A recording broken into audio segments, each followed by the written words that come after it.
কলকাতায় তো বাংলাদেশের 3টা ম্যাচ রয়েছে যেটা বলছিলেন আপনি, এবং আমরা দেখতে পাচ্ছি যে কলকাতায় বিশেষ করে বিজেপি নেতা শুভেন্দু অধিকারী তিনি তো বারবারই আসলে খুবই উত্তেজক বক্তব্য দিয়ে যাচ্ছেন। সো ক্রিকেট খেলার সিকিউরিটি তো একটা ইস্যু থাকে, মেন্টালি আসলে ওখানে যে বাংলাদেশ দল স্টেবল হতে পারবে কিনা, মানে মানসিক জায়গা থেকে রিল্যাক্সেশনের তো একটা ব্যাপার থাকে, সেই জায়গাটা নিয়ত চিন্তা করার নিশ্চয়ই বিষয় রয়েছে। মানসিকভাবে চিন্তার বিষয়টা তো আসলে একটু পরে আসবে। প্রাইমারিলি হচ্ছে যে আপনি ডিসিশনটা নেবেন, যখন ডিসিশনটা হবে যে না বাংলাদেশ ইডেন গার্ডেন্সেই বিশ্বকাপের নির্ধারিত ম্যাচগুলো খেলবে, তখন হচ্ছে প্লেয়ারদের মেন্টাল অ্যাসেসমেন্টের বিষয়, তখন প্লেয়াররা কিভাবে রিয়্যাক্ট করছে। বিশেষ করে কলকাতার মানুষজন তো এখন অনেকটাই ক্ষেপে রয়েছে, আমরা দেখতে পেয়েছি মেসি আসার পর যে যুব ভারতীতে তাণ্ডব চালানো হয়েছে।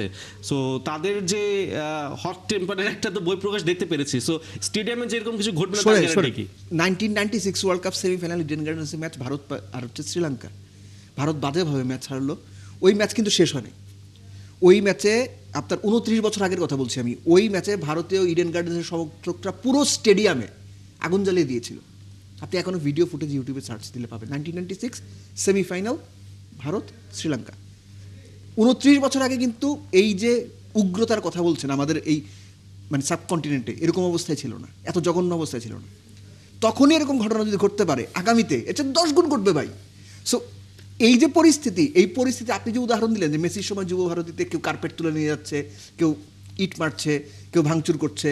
সো এই পরিস্থিতি বাংলাদেশ ম্যাচে যে হবে না এটার কোনো গ্যারান্টি নাই অ্যাকচুয়ালি। আমি হয়তো মানে স্বাভাবিকভাবে এখন বলছি, কিন্তু এটার কিন্তু কোনো গ্যারান্টি নাই। কিন্তু এই পরিস্থিতি যদি তৈরি হয়, সেটা কিন্তু পার্থ আপনি 30-40 হাজার দর্শকের মাঝখানে 5,000 পুলিশ দিয়ে, 5,000 আইন শৃঙ্খলা বাহিনীর সদস্য দিয়ে কিন্তু থামাইতে পারবেন না। এটা খুব ডিপলি এবং খুব সিরিয়াসলি ভাবার একটা ইস্যু।